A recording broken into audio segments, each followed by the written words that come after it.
जय माता दी। I am doctor महिमा, एस्ट्रोलॉजर एंड वास्तु कंसल्टेंट। स्वागत है आप सभी का हमारे एक विशेष एपिसोड में, विशेष वीडियो में, जिसमें हम बात करेंगे कर्क राशि के लिए होली पर ये क्या करें। होली पर एक ग्रहण होने वाला है, उस ग्रहण का और सूर्य के ट्रांजिट का कर्क राशि पर क्या प्रभाव पड़ेगा। इस पूरे वीडियो में हम बात करेंगे कैंसर के लिए। उसके लिए आपको ये जानना जरूरी है कि आपकी राशि कैंसर हो। देखिए, जिन लोगों की राशि कैंसर है, जिनकी लगन कैंसर है, या जिनको अपने बारे में नहीं पता, वो अपने नाम से भी इसको रिलेट करके देख सकते हैं। लेकिन ये वीडियो हमने खास इसलिए बनाया है कि जो कर्क राशि वाले हैं उनकी इस समय स्थिति बहुत अलग एक मोड में जा रही है। उनकी जो ढैया चल रही थी, ढैया समाप्त होने वाली है। साथ ही साथ जो मंगल की स्थिति है, मंगल उनके व्यय भाव में है। और इसके साथ साथ ही जो इस होली पर ग्रहण होने जा रहा है, पूरी होली पर यानी 14 तारीख को जो ग्रहण होने वाला है, उसका इनकी राशि पर क्या प्रभाव पड़ेगा। क्योंकि जो कर्क राशि वाले होते हैं उनके जो लॉर्ड हैं मून है, और ये जो ग्रहण होगा चंद्र ग्रहण होगा, जिसका सबसे ज्यादा असर इनके मन पर पड़ेगा। इसी बारे में हम यहाँ बात करेंगे कि इन्हें क्या एहतियात रखने हैं। और साथ साथ उसी दिन यानी 14 मार्च को ही जिस दिन ग्रहण है, उसी दिन सूर्य का ट्रांजिट भी होगा, अर्थात सूर्य अपनी राशि परिवर्तन करेंगे। सूर्य इस समय देखिए कुंभ में चल रहे हैं और शाम के लगभग 6:55 पर यानी 7 बजे के आसपास सूर्य भी यहाँ से निकलकर और इनके भाग्य में आ जाएंगे। तो ओवरऑल कर्क राशि वालों के लिए ये जो चेंजेस हैं, यानी मून का ग्रहण में जाना और सूर्य का ट्रांजिट करना, इसका कैसा प्रभाव रहेगा ये इस वीडियो में हम देखेंगे। सबसे पहले हम इनके चार्ट पर नजर डालते हैं। देखिए, इनके 3rd हाउस में जैसा मैंने आपको बताया केतु है और चंद्रमा है, इसीलिए ग्रहण है। जब भी चंद्रमा, केतु, सूर्य और राहु एक दूसरे के सामने आ जाते हैं यानी 180 डिग्री पर हो जाते हैं, तो ये ग्रहण की स्थिति बन जाती है, चंद्र ग्रहण हो जाता है। केतु चंद्र चाहे आपकी कुंडली में हो, या राहु सूर्य आपकी कुंडली में हो, या इन दोनों की स्थिति उल्टी हो, तो ये ग्रहण की स्थिति बन जाती है आपकी खुद की कुंडली में भी। पर इस गोचर के साथ साथ आपको अपनी कुंडली का भी निरीक्षण करवाना आवश्यक है कि आपकी कुंडली में ग्रहों की स्थिति कैसी है, आपकी कुंडली में चंद्रमा कैसे हैं खुद की कुंडली में, या केतु राहु की क्या स्थिति बनी हुई है। इन सब पर भी आपका जो फलादेश है वो डिपेंड करेगा। तो कर्क राशि वालों के लिए वैसे समय अच्छा है। धीरे धीरे जो इतने 2-2.5 साल से वो लोग परेशान थे, इनकी ढैया चल रही थी, वो ढैया अब 29 मार्च को इनकी समाप्त हो जाएगी। लेकिन बीच में जो ये स्थिति आई है चंद्रमा की यानी चंद्र ग्रहण की, हालांकि ये जो चंद्र ग्रहण है इंडिया में नहीं है, इसलिए खग्रास चंद्र ग्रहण है, इसका बहुत ज्यादा डायरेक्ट प्रभाव नहीं पड़ेगा, सूतक भी नहीं माना जाएगा और होली पूरी तरीके से अच्छी तरीके से मनाई जाएगी। लेकिन किसी ना किसी तौर पर और कुछ राशियों में जो बहुत चंद्रमा से रिलेट करती हैं या चंद्रमा से इनका रिलेशन डायरेक्ट रहता है, उनको ये जरूर परेशान भी कर सकता है और प्रभावित भी कर सकता है। तो जो आपकी स्थिति है 3rd हाउस में केतु और चंद्र है, इसलिए यहाँ पर जो ग्रहण की स्थिति बनी हुई है, उत्तरा फाल्गुनी नक्षत्र में ग्रहण पड़ रहा है। साथ ही साथ जो 8th हाउस में हम देखते हैं आपके सूर्य और शनि हैं। आपके भाग्य में राहु, शुक्र और बुध है। जो शुक्र और बुध इस समय लक्ष्मी नारायण योग बना रहे हैं, जो भी एक काफी अच्छी स्थिति आपकी बनी हुई है। और जब सन का ट्रांजिट होगा यानी सूर्य अपनी राशि परिवर्तित करेंगे 14 तारीख को ही, तो सूर्य आपके भाग्य में आ जाएंगे, जो एक बहुत पॉजिटिव रिजल्ट देंगे। तो मून नेगेटिव देंगे, लेकिन जो सूर्य है वो पॉजिटिव देंगे। तो इनकी कैसे तालमेल बैठेगा, किन चीजों का आपको ध्यान रखना है, ये यहाँ पर हम देखेंगे। आपके 11वें भाव में गुरु हैं और साथ ही साथ व्यय भाव में आपके मंगल हैं। तो देखिए, इन सारी चीजों का जब भी ग्रहण होता है तो वो चंद्र ग्रहण की जब स्थिति रहती है हमेशा पूर्णिमा पर होता है। तो कर्क राशि वालों के लिए अगर मैं बात करूं तो इन्हें किन चीजों का ध्यान रखना है, सबसे पहले हम आपकी हेल्थ के बारे में बात करते हैं। देखिए, जो आपका स्वास्थ्य है उसको वैसे हम जनरली लगन से देखते हैं, हमने पहले भी देखा है। तो स्वास्थ्य आपका जो ये 10 दिन रहेंगे यानी 10 से लेकर और 20 तारीख तक आप मान के चलें, ओवरऑल आपकी फिजिकल बॉडी हम कहेंगे सही रहेगी।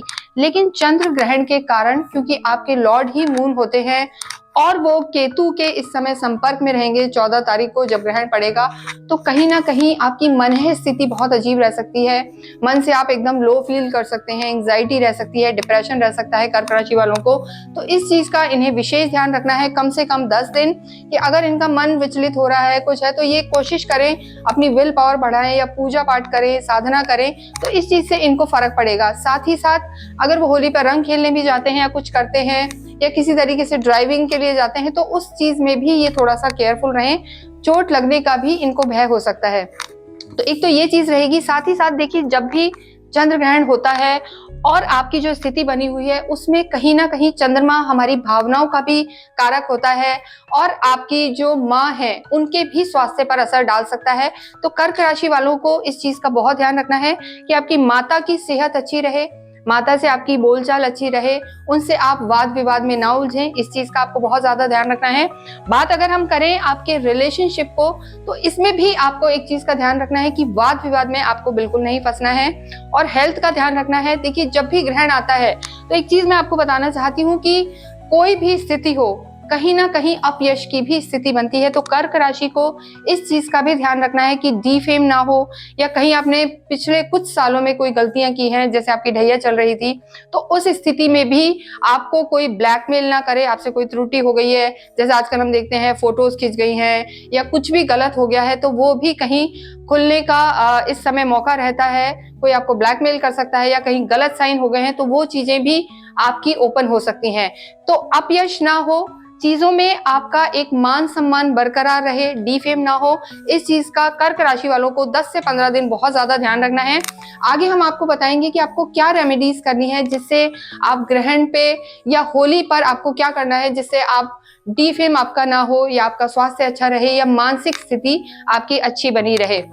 ये पूरी ही कर्क राशि के लिए है, यानी जो अश्लेषा नक्षत्र है, पुनर्वसु है और जो पुष्य नक्षत्र है, इन सभी तीनों नक्षत्र वालों को बहुत ध्यान रखना है, क्योंकि मून आपके स्वामी होते हैं। भावनात्मक आपको असर चीजों का पड़ सकता है।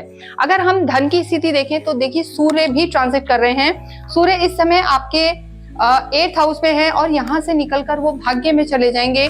तो डेफिनेटली अभी जो आपकी स्थिति बनी हुई थी, क्योंकि सूर्य और शनि आपके 8th हाउस में है, शनि के यहाँ होने के कारण ही आपकी ढैया चल रही है। तो देखिए धीरे धीरे आपकी जो ढैया है वो भी समाप्त होगी और सूर्य के यहाँ होने से आपको बहुत बेचैनी, घबराहट, या कहीं ना कहीं हम कहेंगे कि कॉन्फिडेंस लेवल कम था, तो उन चीजों में भी जब सूर्य यहाँ पर ट्रांजिट करेंगे तो आप पे कैसा असर पड़ेगा वो हम आपको बताते हैं।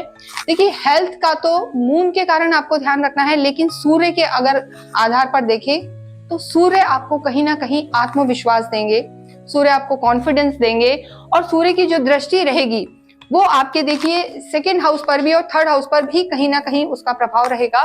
तो आप नेगेटिव ना हो, घबराएं नहीं और कॉन्फिडेंट रहेंगे तो चीजें आपकी बेटर होती जाएंगी। बस आपको यहाँ पर ड्राइविंग में बहुत ज्यादा ध्यान रखना है।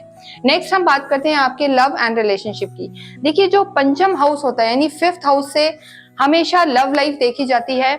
यहाँ के जो आपके लॉर्ड हैं मंगल आपके 12th हाउस में चले गए हैं। तो इस पूरे ही समय में मैं ये कहूंगी, जब तक आपकी ढैया समाप्त नहीं होती है, कर्क राशि वालों को अपने लव रिलेशन का भी ध्यान रखना है, वाद विवाद में नहीं फंसना है, आर्ग्यूमेंट्स में नहीं जाना है, वरना गलती किसी और की होगी और फंस आप सकते हैं। तो ये स्थिति अभी कर्क की बनी भी हुई है, तो इस चीज में आपको बहुत ज्यादा ध्यान रखना है, वरना आपके रिश्ते भी खराब हो सकते हैं। हालांकि घबराए नहीं, ये सिर्फ आपके कुछ दिनों की बात है।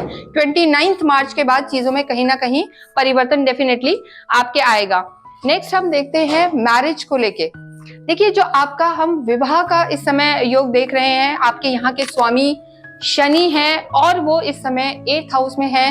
तो आप एक चीज का बहुत ज्यादा ध्यान रखें कि अगर कोई आपकी मैरिड लाइफ जो है वो तो ठीक है, लेकिन अगर आपकी कहीं विवाह को लेके बात चल रही है, शादी आप करना चाहते हैं, किसी रिलेशन में हैं, तो उसके लिए आप कम से कम 20 दिनों को और टालें, 20 से 25 दिनों को। कर्क राशि वालों को मैं ये कहना चाहूंगी, क्योंकि चंद्रमा के कारण या ये जो सूर्य की स्थिति है, इसमें कहीं भी इंपल्सिव डिसीजन आपको नहीं लेना है। कम से कम 20 से 25 दिन आपको रुकना है और उसके बाद आपको किसी भी रिलेशन में जाना है। बाकी जो एग्जिस्टिंग रिलेशन है वो आपका यहाँ पर ठीक रहेगा, वाद विवाद से आपको बचना है। नेक्स्ट हम बात करते हैं आपके करियर की। देखिए जब यहाँ पर सन अष्टम से निकलकर और 14 मार्च को ट्रांजिट करेंगे, यानी मीन में आएंगे, और अभी तक वो शनि की राशि में है, और सूर्य जब गुरु की राशि में आ जाएंगे, आपके भाग्य में आएंगे यहाँ पर, तो वो आपके लिए बहुत अच्छा साइन है, क्योंकि सूर्य का कहीं ना कहीं त्रिकोण में आना, भाग्य में आना कर्क राशि वालों को एक अलग ही कॉन्फिडेंस देगा। तो निश्चिंत रहें, बस आपको ये ध्यान रखना है कि ओवर कॉन्फिडेंट नहीं हो जाना है, बहुत ज्यादा वाणी पर आपको ध्यान देना है। लेकिन सूर्य का ये ट्रांजिट आपकी जो 1 महीने से लगभग हम कहेंगे कि बेचैनी चल रही थी, घबराहट थी, लो कॉन्फिडेंट आप फील कर रहे थे, लोग आपको समझ नहीं रहे थे, सुन नहीं पा रहे थे, या एक रिकॉग्नाइजेशन, आपकी पहचान नहीं हो रही थी, वो धीरे धीरे आपको अब सब मिलना स्टार्ट हो जाएगा। तो कर्क राशि वालों के लिए जो ये सूर्य का ट्रांजिट होगा, सूर्य का जो गोचर होगा, वो यहाँ पर उनको काफी अच्छे फल देगा। हालांकि देखिए, सूर्य जब यहाँ प्रवेश करेंगे तो राहु के साथ कहीं ना कहीं सूर्य और राहु का एक ग्रहण योग भी बनेगा, जो हमने आपको बताया। लेकिन बुध यहाँ पर है, और जब सूर्य अपने मित्र की राशि में आएंगे, यानी गुरु उनके मित्र हैं, शनि को छोड़कर, अपने शत्रु को छोड़कर वो जब अपने मित्र की राशि में आएंगे 14 मार्च की शाम को लगभग, तो 15 मार्च से जो इसका इफेक्ट दिखना आपको स्टार्ट होगा, ये आपके लिए काफी पॉजिटिव रहेगा। आपका कॉन्फिडेंस बढ़ेगा, जो हम कहेंगे भाग्य आपका साथ देगा डेफिनेटली, और आपके कामों में भी काफी तेजी आएगी। तो करियर को लेके 15 मार्च के बाद आपकी चीजें बेहतर होने लगेंगी, बस आपको बहुत भावनात्मक डिसीजन नहीं लेने हैं। मनी फ्लो भी आपका बेटर होगा, क्योंकि जो आपके धन भाव के स्वामी हैं, आपके धन भाव के स्वामी पहले 8th हाउस में थे 14 मार्च से पहले, और उसके बाद जब वो आपके भाग्य में आ जाएंगे, अपने मित्र की राशि में आएंगे, तो कर्क राशि वालों का यहाँ पर धन बढ़ता हुआ, कार्य बढ़ता हुआ, और अगर वो किसी भी तरीके के काम को बढ़ाना चाहते हैं, एक्सप्लोर करना चाहते हैं, एक्सपेंशन में जाना चाहते हैं, तो यहाँ से इन्हें बहुत फायदा हो सकता है। देखिए, सूर्य जब भी भाग्य में भी आता है, गुरु के साथ आएंगे, तो आपका धर्म भी बढ़ेगा, यानी आप पॉजिटिव होंगे, आध्यात्मिक होंगे, तो आपका कर्म में भी मन लगेगा, आपका एक अच्छा ऑरा क्रिएट होगा, और माहौल भी डेफिनेटली अच्छा होगा।